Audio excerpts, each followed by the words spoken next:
Assalamualaikum warahmatullahi wabarakatuh. Perkenalkan, nama saya Maulida Nur Hidayah. Saya dari kelas F semester 4. Tentunya saya mengambil sebuah jurusan, yaitu Ekonomi Syariah. Jadi saya akan memaparkan sebuah video tentang konspirasi perekonomian di dunia. Video ini merupakan tugas dari dosen saya sendiri, yaitu Ibu Ayu Ajahra, dan beliau mengajar ekonomi makro. Oke, langsung saja saya akan memaparkan videonya, dan cekidot. Teori konspirasi mengaburkan kedaulatan rakyat oleh kapitalisme. Kedaulatan adalah mutlak di mana pemerintahan adalah dari rakyat untuk rakyat dan oleh rakyat.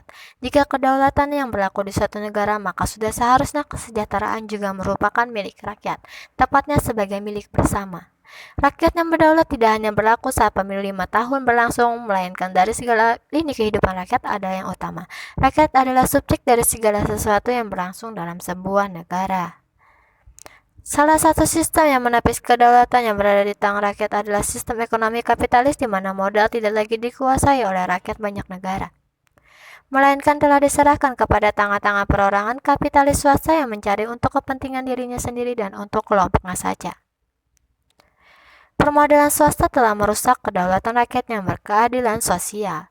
Selanjutnya yaitu konspirasi, melemahkan manusia lewat pemanfaatan teknologi yang berlebihan. Berhati-hatilah dengan alat teknologi yang sedang Anda gunakan saat ini, karena bisa jadi kemudahan yang diberikannya justru telah melemahkan Anda dari dalam. Lebih tepatnya akan melemahkan kreativitas itu sendiri.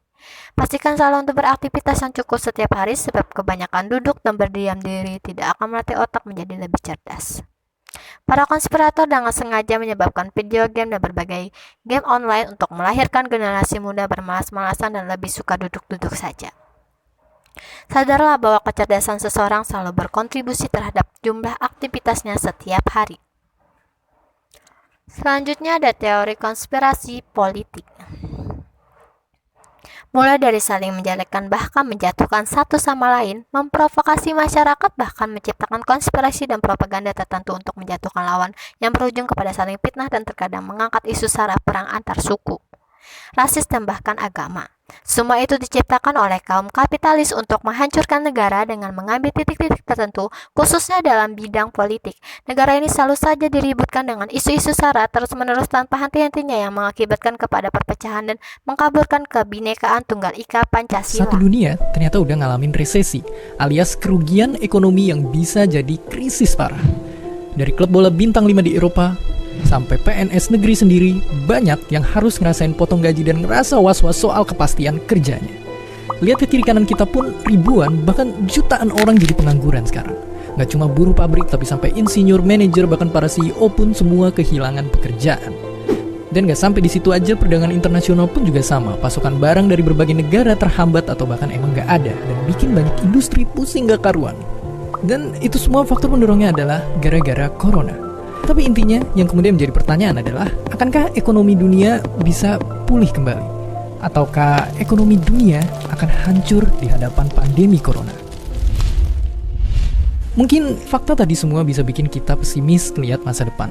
Tapi ingat, lebih baik kita tahu pahitnya dan kita pelajari kebenaran daripada damai di bawah bayang-bayang tipuan.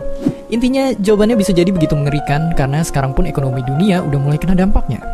Lihat aja kondisi dunia sekarang, semua aktivitas lagi dibatasin tanpa tanggung-tanggung. Hasilnya, banyak negara nggak bisa ngejamin jalannya produksi.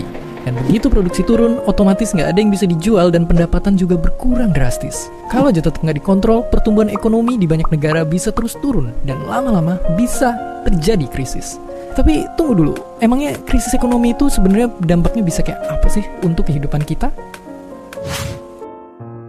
Kesimpulan yang dapat saya ambil dari video konspirasi tadi, hendaknya pemerintah bertindak lebih tegas terhadap oknum-oknum jahil, bahkan para pelaku bisnis apabila mereka terbukti melakukan kesalahan yang fatal. Hendaknya pengadilan tidak ragu-ragu memberikan hukuman yang seberat-beratnya, maupun itu hukuman berupa seumur hidup atau hukuman mati. Itu harus berlaku di setiap negara. Dan gunakanlah teknologi dengan baik dan benar. Kita harus mengambil sisi positifnya dan jauhkan dari sisi negatifnya, agar semua negara terbentuk menjadi lebih baik dan tidak terjadi perpecahan belah maupun suku-suku yang lain, agar negara-negara kita saling bertetangga dengan baik. Baiklah, demikianlah video serta presentasi saya dari tugas ekonomi makro. Kurang dan lebihnya saya mohon maaf. Saya undur diri. Wassalamualaikum warahmatullahi wabarakatuh.